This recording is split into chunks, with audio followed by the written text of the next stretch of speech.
Welcome to the Maley Way. I am your host, Jim Maley. Today I have a guy from the old neighborhood. Despite him being a couple of years older than me, I feel like we played a ton of basketball together. Playground, St. John of the Cross, driveway hoops. We played a lot of that together. And Jay, he's probably going to say he wasn't, but at the time he was like the best athlete in our school, which I like that about him. But what I admired most was that he was always good to us younger guys. He wasn't like, guys, he wasn't too cool for school. He never tried to bully us younger guys or exclude. I just always felt like he was a good guy. My mom, who substituted for him, I don't know if I've told you this, but my mom, Jay was one of my mom's favorite students. She loved Jay. And she always used to say, and it would embarrass me, how good looking Jay was as an 8th grade student. And I'd be like, come on, Mom, what are you doing? But she did. And, Jay, after taking some time to find his way, he's found his purpose as a fireman and a father, and he's overcome some struggles along the way. So I'm glad to have you, Jay. I saw you up in Lake Geneva recently, and I texted my friend Matt Breckner, my really good friend, my best friend growing up, who lived diagonal to Jay, and his response to my text was, and I quote, "That guy had unbelievable 2-foot bunnies in 8th grade." So if you don't know what bunnies means for those youngers, that means Jay could jump out of the gym as a young guy. So I'm gonna throw up a softball question, Jay Hanson, to start you off. When did you first dunk? All right, well, I remember all the balling we used to do together, man. It comes back like it was yesterday because we spent a lot of time playing ball. Yeah. And I know I dunked a ton on Brooks' hoop. Yes. Getting alley-oop after alley-oop from you. But on a 10-foot hoop, 8th grade with a girls' ball. Yeah, I remember that. It was like, I knew you were going to say that because I remember it. It was like legendary. We were all like, oh my God, did you hear Jay Hanson? He dunked a ball in 8th grade. And yes, we did. We spent a lot of time in Bruckner's driveway. I don't know if you remember, we called it the Dunkumentary, where we were recording us dunking all the time. Yes. Bruck just recently found that. No so way. We're going to try to get yes. it on digital. And if we do, I will send that out to you, obviously. But I just wanted to welcome you and thank you for coming out. I know, this kind of is awkward at times. You're first doing something, but I promise you by the end, I think you're going to have a good time doing it. Yeah, no, I think, like you said, we ran into each other up in Wisconsin. It just kind of felt natural to reach out to you. You've been, doing this for a little while now. And like you said, we used to be pretty tight, balling every day after school from St. John's days. And, it just felt natural to reconnect and reach out and, share part of my story. Yeah, and Jay just walked into my house. First of all, my kids bombarded him with fake snowballs. Yep, and all then 4 of them. Yeah, they were asking where his fire truck was. Jake is a fireman, and we're gonna kind of get into that in a little bit and how that kind of relates to the mental health side of things. But I kind of want you to take me back a little bit, college and when you got into the EMS, how did that all come about? Is that something you always wanted to do, or is it just something that you found? So it is something that I eventually found. It was kind of on the back burner when I was growing up, and it was something that my dad had mentioned that could possibly be a good career, and I just had no classes that I took that ever interested me. So I was never really a strong student. And it was largely due to lack of interest, not lack of effort. Yeah. So I kind of just navigated my way through school, not really liking any part of it, but I got by. I didn't get good grades, but I didn't get awful grades, somewhere in between. And I went away to college, got that communications undergrad degree. There you go. And hey, you're using it now. right. So finally it's getting some use. Yeah. So nobody told me at the time that you had to choose something specific and get a master's degree in it within the communications field. Oh yeah. So that was not anything I was interested in by the time I graduated. I did end up getting a job in a cubicle downtown after I graduated for a little bit, and that was all I needed to know, that office life was not for me. Yeah. And I cut down to part-time. I was basically watching TV commercials. Yeah. And it was awful. So I cut down to part-time, and I went to COD for EMT class. That was like 05, 06. Okay. And then I went right into paramedic school after that, and got hired on at Riverside as a contract paramedic. And then I got my fire training with those guys in-house. Oh, nice. That allowed me to go test for like career departments. Yeah. And it was a long time coming. I worked in Riverside almost 5 years, but then finally got hired in Lamont in 2012. Okay, nice. So you kind of started out as a paramedic first. Yeah. How was that, like doing that? That's got to be tough. I mean, just got to be. I mean, the whole thing, fireman, paramedic, police, like it's just got to be tough. How was it dealing with that side of things? Yeah, I mean, there's certain things that there's no way they can prepare you for in any textbook for certain, you know, and probably a lot of professions could say the same thing, but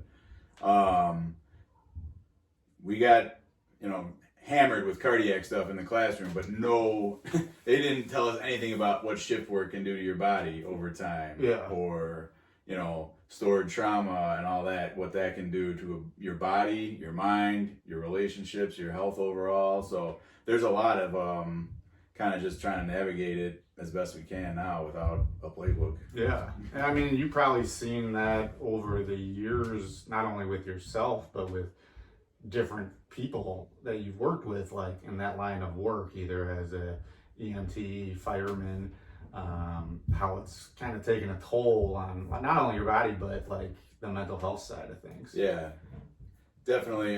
It's unfortunately, I think there's still a long way to go within the fire service to probably better address the personnel's needs, but it's more than just checking boxes like it used to be. Yeah. So it's definitely trending in the right direction. That's good. Yeah, I mean, because I can imagine, I don't know for sure, but I know from being an athlete that there's obviously the stigma around mental health. And like I had a guy on who served in Iraq, and he said the same thing. There was definitely years ago, it was like a stigma. If you ever went to talk to someone, like you didn't do it. Yeah. And is that kind of how it was, or maybe it still is? I don't know. I'd say it still is. Yeah. Yeah. It's a tough stigma to break all the way through, and I'm not saying that I broke it. I'm doing my best to take care of myself, and I'm an open book for anybody that wants to come talk to me about it anywhere at the firehouse. I am in charge of a brand new guy with less than a year in the fire service, and I'm just trying to be as open and helpful as I can. Yeah. And I guess the one thing too that is good, I think, probably about the fire department is like I've found, and I think you remember, I was like very shy. You were pretty like quiet at times. Definitely. But like I've kind of over the years, especially lately, like just realized how much like I enjoy like the sense of community. Do you like? I'm sure that's got to be helpful a little bit in the fire department, that you're around guys like all the time doing different things that you wouldn't do in an office setting together. Yeah. Definitely. It's it's a pretty unique and pretty cool work environment, I would say. Yeah. No, and well, the reason why I say that, I had the guy on who served in Iraq, and we were talking about like PTSD. And what he was saying, he was like, you know what, like guys in World War I and World War II did not have PTSD as much. And one of the reasons is, you know, when they got done serving, they went on a ship, and it took them like a month to get back. So they had time to like decompress with their guys, where guys now, you just fly home and you go and you kind of like have to just live with whatever you saw over there. So I guess that's why I asked that. I'm sure that the fire, at least you're kind of around other guys a lot, and women who have kind of seen what you've seen. Yeah, for sure. And one thing that I've kind of learned along the way, that, you know, as I'm trying to kind of navigate the mental health side of things. It's everybody's dealt with their own calls and kind of process them or didn't process them differently. Yeah. And I don't maybe have that one specific like incident where I can pinpoint like that screwed me up. You know what I mean? Right. That one call, it's just like years and years of what have become routine calls to us. Yeah. I mean, coupled with like the sleep deprivation and the kind of always living in that fight or flight. Yeah. Yeah. Well, it's kind of like it kind of reminds me of what they say about like concussions. It's usually or the CTE. It's not like the one big hit. It's like those little ones over the course of time. Yeah. Which is I could see that too with being it's just like these little things over the course of time that just build up. Yep. Until, maybe it explodes at the end. Exactly. So yeah, it's I think it's pretty important for anybody in the fire service or first responder to take care of yourself off duty as best you can. You can control that versus on duty, Yeah. So if you're putting in some effort off duty, hopefully on duty is a lot better for you. Yeah, or you for can sure. manage through that. You know what I mean? Yeah. So. Yeah, and if you're out partying all the time, that's probably not Yeah, helpful. if you're when you burning get the that. candle, yeah, exactly. So. Which I'm sure people do. I'm sure you may have even done Yep. at times. You've spent some time doing that, but that probably isn't helpful especially with that line of work. For sure. So like you became a career firefighter in Yes. 2012, you said, Yes. and I believe, and that's kind of when your dad was that when he died, like right around there. So yeah, it was unfortunately it was pretty close. It was 2012 is when I started in Lamont, and that a couple months in is when he told me that he had cancer. Yeah. And so yeah, I was like busting my ass on probation there, and we're training a lot.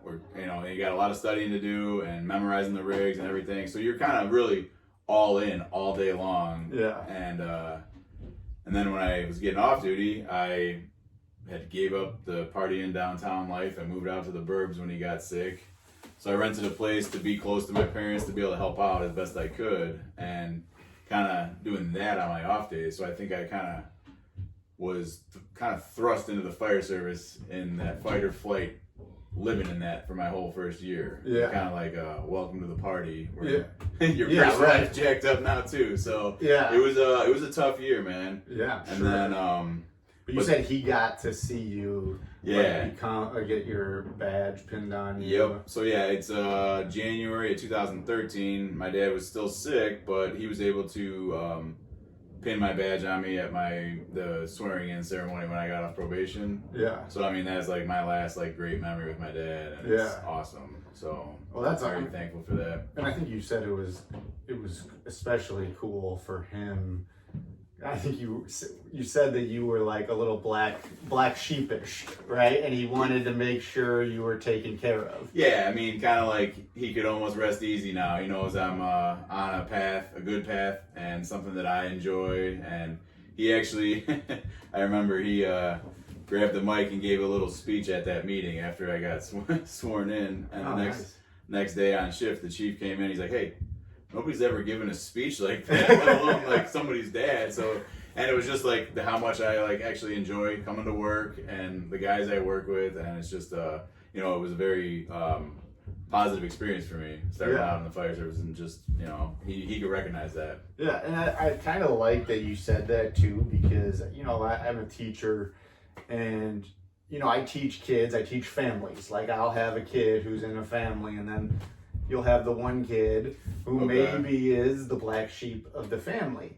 And it's kind of nice to hear you say that and hear what you've kind of become, like that, those guys who are the black sheep, like you can still end up living a successful, have a successful career, live a successful life. I think it's important for young people in particular to know that. Yeah, 100%. I mean, I feel that I am successful and I am happy where I'm at. Yeah. And success today looks a little different than it did 30 years ago. Yeah.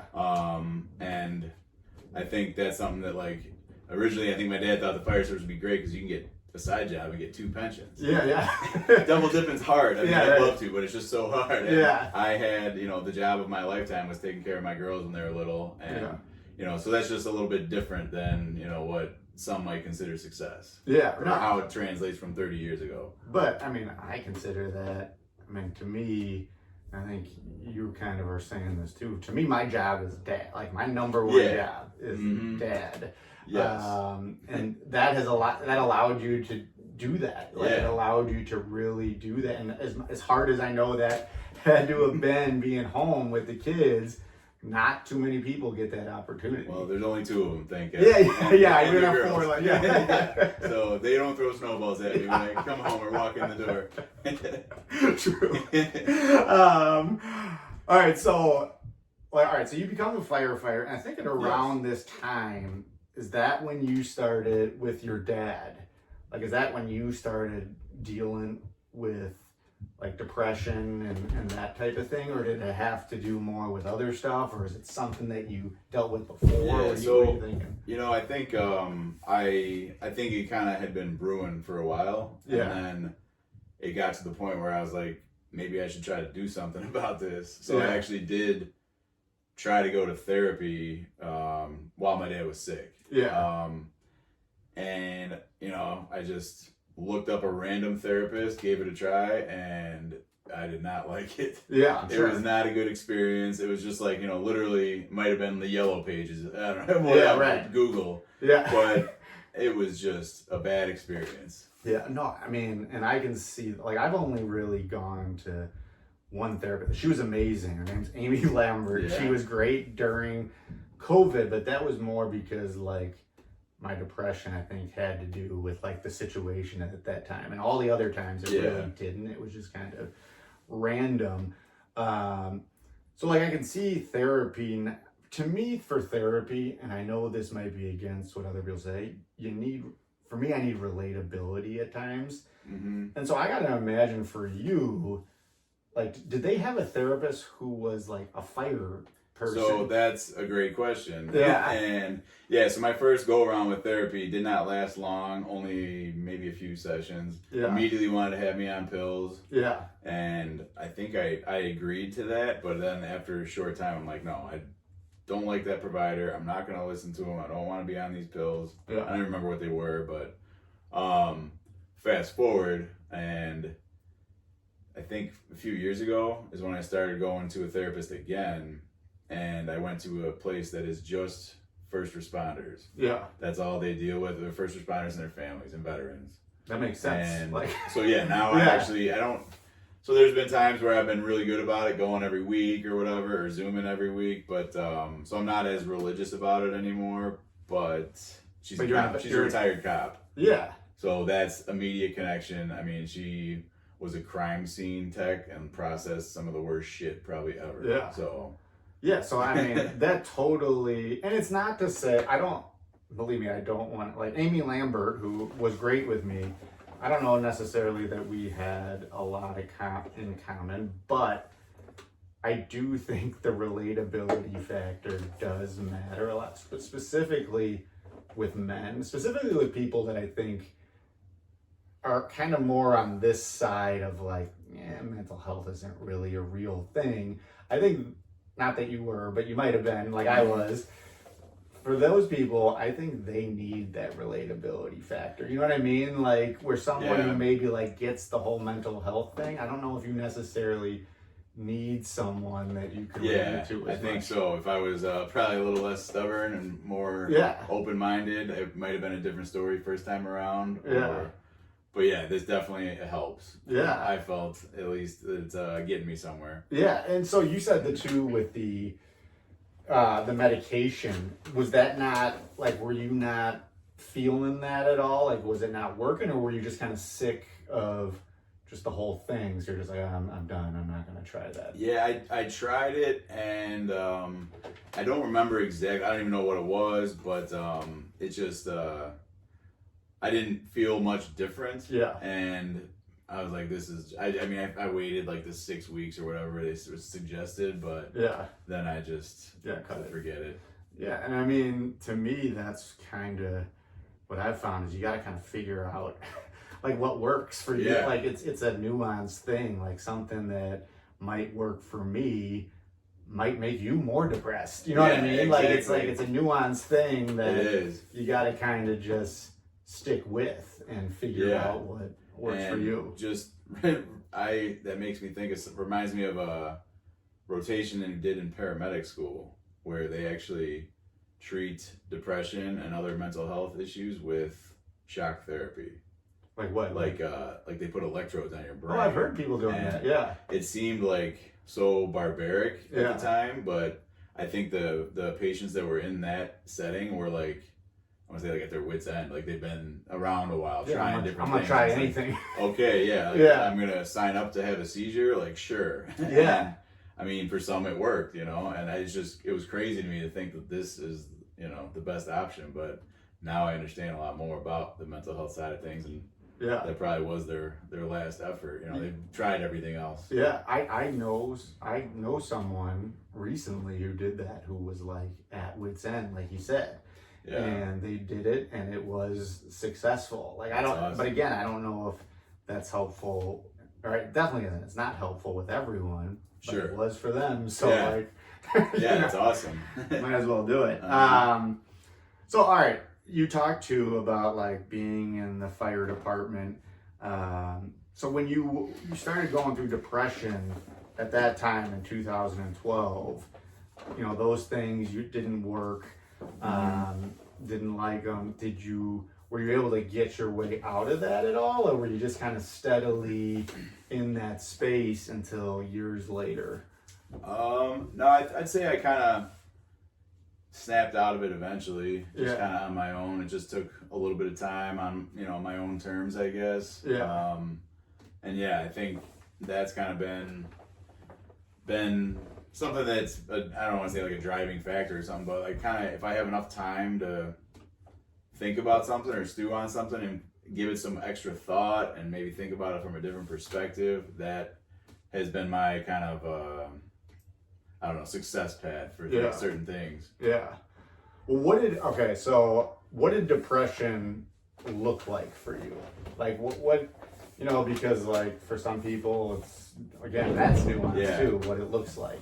For sure. I mean, for me, I think it was probably, it's like, I've heard you say it, man, great actors. Yeah. Like, I mean, I think I probably was a great actor too. I mean, just trying to be on for 24 hours, like, you know, having to be on point, be able to, you know, communicate with patients, the crew at work, you know, whatever. That can take everything out of you. And then the off days are just like dead. Yeah. You know, like you got nothing in the tank. And that's not an option anymore, you know. I gotta have something in the tank. So I think there was some isolation along the way, where, you know, it's just easier just to chill, do my own thing, not worry about, you know, texting people to see what's going on, and you know, where I would just kind of check out. And like you kind of disappear from like friends and stuff. Yeah. Were you like sleep all the time? No, for me it's more of like, I wish. I could definitely use more sleep in my life. But, no, I've never been like one to be able to nap or anything. So like even after like a rough shift, it's like you gotta just hit the ground running, basically. Yeah. You know. But I think I probably did so. Yeah. So like I said, man, a little bit of isolation, and I think also I was probably got into a little bit of drinking too much, and didn't kind of like have the best control of that, I think, throughout all the time. So that was something that I know didn't help me. And if I was to try to navigate therapy and medications, and, you know, I think booze was just something that was always there, and that was just kind of keeping me in this, like, I guess, cycle. Yeah. And to me, it's like, kind of like, even taking mental health out of it, it's like, all right, you can eat healthy all week, and you work out all week, and then like the weekend comes and you're just like a train wreck. Yeah, just getting hammered. So just go hard, eat whatever you want, and, you know, until 2 a.m. Like, you know, it's just like, what are we doing here, man? That's kinda, so that was kind of one of the things that I eventually came around to. It's just like, I can't keep living this groundhog week after week. It's just the same nonsense. Yeah. And same with like, I mean, and then did drinking, it probably made it like better while you were doing it, but then made it way worse afterwards. Yeah. So, yeah, I mean, it's one of those things, like, I could kind of just help me relax a little bit more, or, maybe go watch a game with someone and have a couple too many, whatever, but it definitely never helped anything. Yeah. So. Yeah. And so you're living this grind, and then the kids come into play. So I know you said how amazing it was to be able to have that experience with your kids. However, that's got to be tough, like navigating going from the fire department and then boom, you're right back on again. Yeah. So yeah, my wife leaves for work before I even get home from the firehouse. Yeah. And thank God. Yeah. Because she doesn't have to see angry Jay in the morning sometimes, like yelling at kids for no reason at all. Yeah. And I'm glad that's something that I kind of realized, like, this is not a good way for my poor innocent children to start their day, having their dad come home and just yell for stupid shit. Yeah, for sure. So that kind of like helped me take a step back and think, I gotta do something different, because again, this is part of my own stupid cycle that I feel trapped in, and I can't really, I'm not ever capturing any progress in any one area of my life. It's just kind of like spinning in circles. Yeah. And so I just, I never went more than a few days without drinking, and I was like, I want to see what that's like. Yeah. And did you just do that cold turkey, or did you go to like meet, like, you know what I mean? Like how? So, I mean, I'm sure you had some relapses along the way. Yeah. Yeah, dude, this was something that was like in the back of my head for probably years. Yeah. And, kind of like, all right, man, I should probably just deal with this. I always like, I'd be bargaining, like, all right, only drink on the weekends, or only, beer the day before I got to go to the shift, or whatever. I was always making up new rules that were justifying anything I wanted to do. Yeah. Or any, so it just wasn't working for me. And like I said, man, I never went more than a few days. So I just wanted to see what life was like without booze in it. And I'm a better person because of quitting drinking. Yeah, I'm sure. Well, I'm sure too, like we were just saying with the mental health side. Well, first of all, like I always say, like people, like you're kind of, I'm sure you used to be, and you're kind of opening up now, where you like kind of like push it down and like.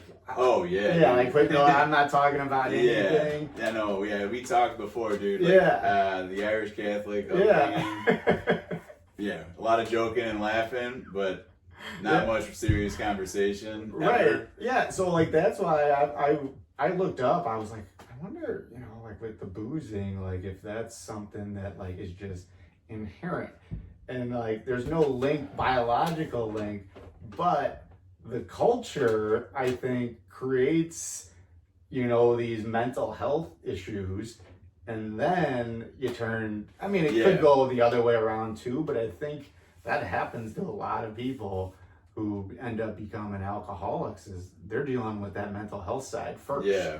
And then they go and start doing that. I'm sure it's a ton both ways. Yeah, no, it's... But I think, so I didn't end up going to meetings, but like I said, that was something that weighed on the back of my mind for probably years. And I just finally had a shift and changed, and haven't been back since. It's been a couple of years now, and it's way better without booze in my life. I'm sure it's got to be. I'm sure was there, I know you talked about there might have been like tension with your wife too at the time in terms of... So I just didn't know, I think like I didn't know how to deal with problems, really. I just would wait. She would try to talk to me about something, and I usually would not want to engage. Definitely not if she was pissed off. Yeah. So I'm like, all right, I'll just wait till she's done. Yeah. And then she's going to go upstairs to bed. I'm going to go probably have a drink and then go to bed. Like. Yeah. Or two or three or four. That's what you said in your email. So it was just a shitty cycle again, man. And I'm like, I had the thought where I guess part of what's helped me is thinking kind of outside the box or down the road, and what could my life look like? Yeah. You know, Mm-hmm. and what do I want it to look like, and what could it look like? Yeah. They're two completely different things. Yeah. And I know that I just want to give my wife and kids like the best of me, the best shot at life with me. Yeah. And I don't. If I would have kept up drinking, she could have asked for a divorce. That never came up, but like, Yeah. I wouldn't have blamed her. You know? Yeah, I would right. have understood, and my kids probably wouldn't want to be around me if if I was some mean, nasty drunk or never giving them the time of day. So Yeah. I mean, it was like a no brainer. Yeah. Once I kind of like gave it some more thought and thought about the big picture and everything. So So she stuck. That's what I say about Katie. Like, she stuck by me when things were not going well, and I mean, what she stuck by me. And I don't think she ever even thought of not, but like, I'm sure she was like, I didn't. And she had said this, like, I didn't sign up for this. Kids. Yeah. There was the chance to run. Yeah, right, exactly. So she kind of stuck by you through all these. Yeah, super supportive wife. Kaylin, she's amazing. She's a school counselor by trade. Yeah. So I think that's, says a lot about her in general. That's the kind of person that she is. And she's very supportive, and she's always got my back no matter what. So that's been a huge help. Yeah. Well, so then, okay, you said you were talking about earlier how you finally like went back. I think it was in 2019 to get, talk to that retired cop. Yes. Like, what were some things that helped, that they were able to help you with? So one of the things, I remember our first session, she pretty much explained to me how a first responder's brain works over time, and how the brain can end up over time with some of this shift work. And so that alone was like, oh yeah, that makes sense. Yeah. So like, yeah, so it was like a kind of like a epiphany moment for you. Kind of, yeah. Like, you were probably, I don't mean to put words in your mouth, but I'm just thinking from my mind is like, my first time I went to see someone, he explained like the different types of depression, and something that I never knew. And I was like, oh, yeah, that makes sense. So I was very anti-depression. I'm like, that's a lazy diagnosis. That's bullshit. Like, there's something specific. Like, that's like a communications degree. Depression. It's just stupid. So I was like, that's a lazy therapist. Get out of here. That's what I thought what the first one was. And at least the second one explained things to me. Not so much like the different types and stuff, but like what a first responder's brain and body goes through, and how we do need to try to have some type of a reset before I go home and start screaming at my children. Yeah, right. And trying to, like, I'm still in that, first responder mode, but I'm supposed to be in dad mode and husband mode. Yeah. And again, like, I'm glad Caitlin's out of the house sometimes when I get home, because I'm not always, shifted back. Yeah. And honestly, sleep alone is the biggest thing. So, there are nights every now and then where I'll sleep through the night at work, but that's pretty rare. Yeah. Usually you feel like you get hit by a freight train, even if you didn't run a call. Because you're light sleeping, and there's, you're in a bunk room, other dudes around you. It's not deep sleeping. Yeah, for sure. The sleep alone is huge, and that's something that I've been able to identify and then like prioritize on my 2 off days. So like I go to bed early on the nights I'm here at home. It's been huge. Yeah. And like in terms of like, are you exercising a lot, or have you always exercised? I've always exercised, and that's kind of been my antidepressant throughout. Yeah. I know I feel shittier when I don't work out. Yeah. That's something that's been huge for me, and that COVID kind of derailed that. Oh, God. So I remember, I was going to a gym out in Lisle, and the guy said, here, come sign out equipment if you want to take it home. And, so I grabbed some stuff, was working out in the garage, and still work out in my garage now. Yeah. So that was like, that's kind of one of your places that you go-to spot for you? My man cave is a garage with some workout equipment in it. Yeah. But, so another thing at the therapist's office, though, is, and I'm not an expert on this. I wish I could, but we tried EMDR. Oh, I was going to ask you about, because I know, I had heard that before when I was talking to someone. And I just didn't really, I was like, are we done? And, she'd like show me this like light, or I got to follow this light. It's like the light thing, right? Yeah, I'm following like this light, and then she just stopped and be like, all right, now what? And I'm like, I got nothing. Yeah. All right, keep going. And then she keeps hammering this light, and like, I felt like I was doing it wrong or like not, you know, it was just kind of weird.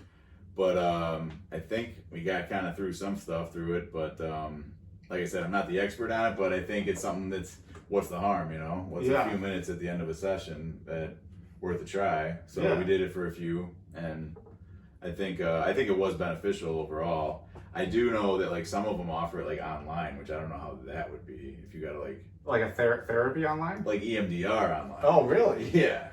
Yeah. So that I was in person, so I don't know how that would work, but I've heard of that. Is there anything else like that you have like do specifically in terms of like the self-care aspect, in terms of, you know, exercise, which is good?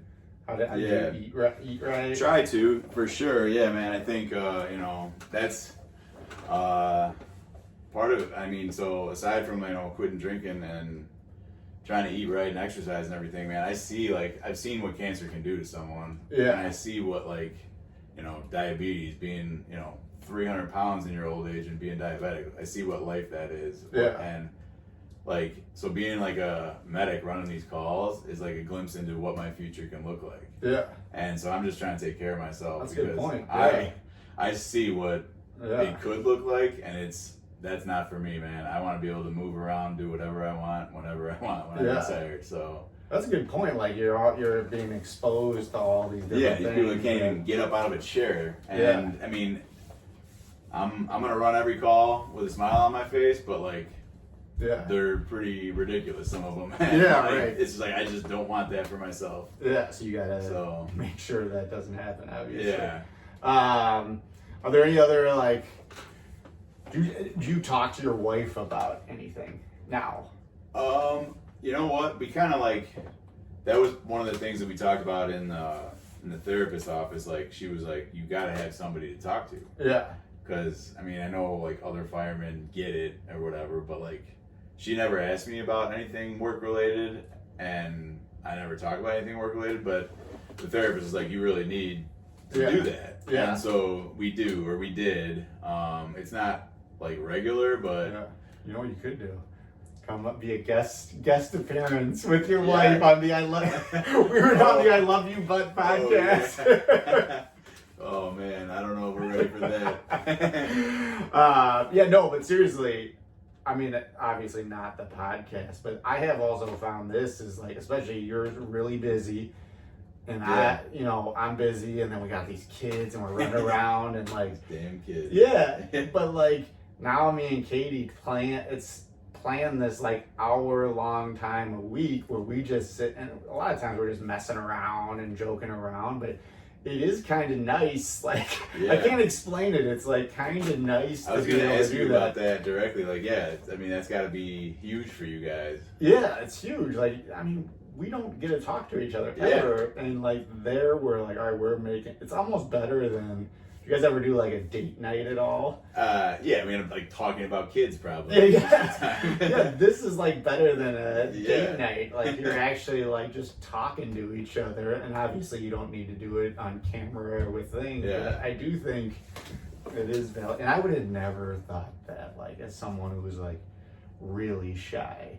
I think my mom had it right. My mom was like a huge talker, and she kind of I think she had the right theory with that. Yeah, dude, your mom, I mean, I know a couple people have shared some stories about her. Yeah. And Jim mentioned like that she knew we played ball together, you know, but I remember her one day in particular, I walked in and she was already in the classroom. I was like, yes, Mrs. Maley, best sub ever. And I think it was like a Monday, and we had a rare Sunday Blazers game. Yeah. I played before or after you, and she was like, oh, you played great. You can take the attendance down. You go get the milk, or like any reason to like leave the class and go screw around. She's like, you got it. I was like, yes, Mrs. Maley, you're the best. Because I made a shot. Like, yes. You respect the guys who can play. Game recognizes game. That's right. But then fast forward, before I saw you up in Lake Geneva, I saw your mom. Oh, really? I didn't know that. Yeah. And dude, she was like, we didn't skip a beat. It had been, however many years. Yeah. Probably I don't know, man, close to 20 or something. Yeah. And she was asking me, you know, how my parents and siblings are, like, by name. Oh, and I yeah. couldn't believe she remembered, like, everyone else's name. She had that, like, emotional intelligence and, like, just, like, that intelligence that me and my dad never had. She was genuine. Yeah, like, for really sure. engaged and really cared about, you know, the person and what the topic was. And, like, she was just awesome. Yeah. Well, no, I appreciate that. I like when it's nice to hear people say that. Like, I'm sure it's nice to hear people say that about your dad, like, anybody who's passed. For sure. It helps you kind of remember them, which is pretty cool. Mm-hmm. So I know we're talking about you, but like the last thing I kind of wanted to talk about in relationship to it is just like firemen and firefighting in general. Like in general, from the mental health side, like what. I know you said like firefighter suicide rates are kind of like off the charts. Or yes. Like what do you think are some things that they can fix? So, you know, I don't want to go against the organization, but like how can they fix it? And that's the thing. Like, I mean, as an organization and as individuals, we're navigating this shit together. Yeah. You know? Like, they don't have all the answers that they're keeping from us, you know? It's like... Yeah. So we have, like, you know, an occupational health program in place. That's just kind of like a standard. Is that as good? No. I mean, it's still technically healthcare in this country. It's not great. We're checking boxes for that. Right. You know? So I think there is a long way to go. And I think, you know, one of the things you mentioned, it's like, it's almost there's no black and white answer. It's individualized. So unfortunately we can't just say like, here, this is the answer for every member on the department. Right. So that's the thing that I'd like to hopefully see guys buy in on their off days, taking care of themselves as best they can, because that's to me truly the only way to capture any progress or see some success. So I think fire service, like I said, still has a long way to go. And I think that is it like the tough, like, cause you got to be tough to be a fireman. You got to be tough to be a fireman. I think people tend to think that if there's mental health involved, you're not tough. But to me, you coming on here and talking about it, or like when Mike Fisher did it. To me, that's tough. Like, that is tough. Like, that's you know what I'm I don't saying? think I'm tough, but I think I do know what you're saying. And I just you know, I'm being a fireman is just my job. I'm not a hero. It's just you know, the way I pay my mortgage and take care of the family. But it is a unique profession, and I think I understand what you're saying, but I think you're more of a tough guy, I think, than fireman, me, Fisher, whatever. I get what I'm saying. You coming and talking about, as a fireman, talking about the mental health side and talking about your stuff, like, to me, that is tough. Like, that is a tough thing to do that not everyone will do. It is, and I think, like, a lot of times, I think when I was younger, I had the mentality of, let's see, so I'm like 18 years in the fire service. Oh, there's plenty of time to take care of myself later. You know, I'll do that on the back end. You know. There's not gonna be shit left of me if I kept going the way I was getting by. You know. There's gonna be nothing left to take care of. I'll be probably divorced. You know, very unhealthy, just miserable. So there's you gotta buy in now, early in your career, and I think kind of changing of the guard, you know, department's getting a little younger, and hopefully these younger guys, they all already work out, most of them, so that's like a huge factor right there, versus the old guys that worked another trade job. That's not really the case anymore. Not a lot of guys have part-time jobs. We get paid more money now than they did, you know, a generation or two ago. So but I think it's just, you got to start young, start early in your career, and just be open-minded to whatever's out there. Because like you said, man, you don't know what's going to work for you, when you're going to need it, but you're going to need some help somewhere along the way. For sure. And I think kind of like, I know I'm comparing, you know, the fire department to like the military, but like this guy, Paul McQuigg, he's an LT guy, Western Springs guy, went and served in Iraq. And he said, like, you know, there was a time when he was serving that, like, think they called him the wizard. Like Really? the therapist was the Okay. wizard. They're like, don't go see the wizard. Don't go see the wizard. So no one would go and see like the mental health people. And he was like, it wasn't until like the top guy, one of the top army guys started talking about it. And he was like, listen, like, you're soldiers. Like, when you're going into battle, you call in everything. You call in the artillery, you call in this guy. You use every resource at your disposal to defeat the enemy. Why don't we do that with the mental health side of things? Like, why don't we call in all the resources to defeat it? And I think that's kind of a good point that he made, is like, when the top level guy is saying it, all these other guys maybe start going to see the wizard. You know what I mean? Yeah, and call him a wizard for a reason. Yeah. Yeah, I mean that's an interesting point, and yeah, hopefully the whole rest of the squad, any of them got help they needed, you know. Yeah, for sure. And hopefully, guys will see, firemen will see you, Jay Hanson, coming on, talking about again this issue. I think it's getting better, but I still think that, like you said, there's a long way to go, and I think different occupations have different ways to go, probably based on what you do and what you see and things like that. But it's cool that you had that person who you were able to kind of relate to, and maybe you could be that person for some people. Yeah, like I said, man, I'm an open book if you ask. But yeah, I think being like in the therapy game would be tough. Yeah. Like dealing with other people's problems constantly, and just keeping it all straight in your head from like client to client, week to week and stuff. So God bless them people. But I think here's what I found is just talking, like even just talking to you now, like, or even when I talk to someone who goes through like something absolutely horrendous, it doesn't make me feel good that they went through something absolutely horrendous, but it makes me feel good knowing that maybe me talking to them is helping them in some way. So I think, like, if you did go into the therapy game, you could use your own experience. And I think that, like, even when I hear different people's stuff, like, it doesn't make me feel bad. It makes me feel good that they're trying to do something about it, and I'm trying to relate to them to help them. If you know what I mean? Like, it's kind of, I don't know. It's just one of my theories. No, I understand what you're saying there, and I think it makes sense. Yeah. So there's definitely something there. Yeah. So what was I gonna say? Do you have anything else you want to say? Did you end up? I ever ask you if you played on that Tar Heels team? No, I didn't. You know the team I'm talking about? I do know. Yeah, you guys were really good. Like Yeah. AJ and Brock and those guys were on it. Yeah.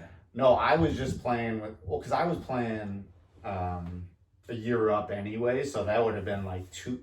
I don't know, but you were young. I played. That was like my age group basically. Yeah. It was the only time I ever kind of played down. It was like for like one summer, and it was the best team I was ever on. It was a lot of fun. Yeah, well, I always thought AJ at that time was like, he was like one of like the best players in like the country. Like he was just like out of this world at that time. Yeah, I know. I thought I played a lot of basketball, and like I thought I was a basketball junkie. But Yeah. you guys blew it away. Yeah. I remember actually. So yeah, I was in school in right outside of Cleveland, and didn't have an iPhone, so I was like logging on, and I followed your guys' team, and then when you were at Northwestern, and I'm just like, where'd he go? Yeah. I didn't. I'm like, something's up, man. He was, I checked the box scores, and it's like, oh, Maley's out. What? Well, what was funny, not funny, but about that is like I remember like reading like message boards and like. Really? There were like stuff like, oh, he had like a drug problem, or he had like this, and I'm like, no, it wasn't that. And at the time, I didn't know. Like, I was just like, I just know that was not right. You know what I mean? Like how my mind was working was not right, and so I was like, all right, I'm done. no, I mean, good for you that you were able to at least recognize it. Yeah. And, you know, maybe it took a little while, but you got to where you needed to be. Yeah, and I guess like my hope is that for the next person that is like that, it doesn't take a long time like it took me. Like it's like, hey, let's get someone at the athletic department that can talk to this person who maybe struggling and they don't know what the hell is going on. Yeah. Wait, did you think of anything else? No, I just had it and now I lost it fault. again. I was blabbering. What was he saying? And he said St. John of the Cross. No. Miss Bolton, Mr. G, Mrs. Delaney, Bridget McGuire, she was on it. She's funny. Yeah. Shit. I don't know. All right. Well, Give me. I'll get there. Yeah. What else you got? Anything? No, I again, I just wanted to like kind of thank you for taking the time to come on and talk about some of these things, like even the stuff with your dad. I know that's sometimes that's a tough thing to talk about, and I appreciate it. I think one reason why I'm doing it is I know that there are people listening that this stuff registers with people, and Yeah, it does. And I mean, I think your message, and that was something I know that I just remember, like when I saw that you were doing a podcast, I was just like, no way. I think you said Lynch said it best, like not a chance in hell. Yes. And yeah, man, I would not have ever guessed that from back in the day. Like we didn't talk much, we just hooped. Yeah, just play basketball. Hey, Jay. But I think it's amazing what you're doing, and happy to support you, share a little message. If I can, hopefully inspire somebody to maybe get some help, or reach out to you, me, whatever. Yeah, it's all, I think, for a greater good. Yeah, no, and I appreciate it, and I always thought, I know you get this reference, my share selfishly, like came from screening selfishly, and I appreciate you coming on. Oh, so that was part of something that I appreciate, that I understand, and that actually got me thinking, and that makes sense to me, and I think this is beneficial to me too. Yeah. And I know, like I just tried to take, like when he was sick, I think my brothers were still living here, but I moved out to the burbs. We were all downtown, and I just didn't really know what to do, and just wanted to try to be there for if I could lighten the burden on my mom at all. Like that's what I'm gonna do. Yeah. And it gave me a chance to spend a little bit more time with my dad at the end. Yeah. And so it was something that I look back as an opportunity that I took advantage of, and obviously wish I had more time, but very grateful and thankful for the time that we did have. And I know something that he always said, especially towards the end, and he knew it was coming. He said, when faced with a tough decision, he's like, choose the harder option. Yeah. He always said, just do the hard thing. Yeah. And that's something that I've always kind of kept in the back of my mind, and I try to think about and kind of live by. And that's awesome. Well, I guess I know I was going to end it, but I think that you talking about your dad, I also think brings up a good point. Like, until you lose a parent, like, when I would have people that I know lose parents, it was like I didn't know what to say. And you don't know what to say anyways, but at least you kind of get it. And I think the Massarellas who came on were like, it almost became a superpower for us. Like after we lost our mom, we were then able to be that person for someone else. Do you feel like that's happened with you? Like, yes, 100%. Yeah, that's a very good way to put it. Yeah. Unfortunately, yes, I've had. Yeah, it's a club you don't want to be a part of, but you are, and you can help other people. Yeah, it sucks no matter what, so we might as well embrace it and try to put some kind of positive spin on it somewhere. Get something out of it, some benefit somewhere. Yeah, no, that's awesome. Again, I appreciate you coming on, and as I always say, by sharing our story, not only do we help others, we end up helping ourselves, because that's the Maley way. Nice. There you go. That's good. That's perfect. No, now I'm like, what the fuck was I gonna talk about? I just like had it and lost it. I know, that Shit, I had happens more to- notes. That happens to me. Well, Oh. what I found too is that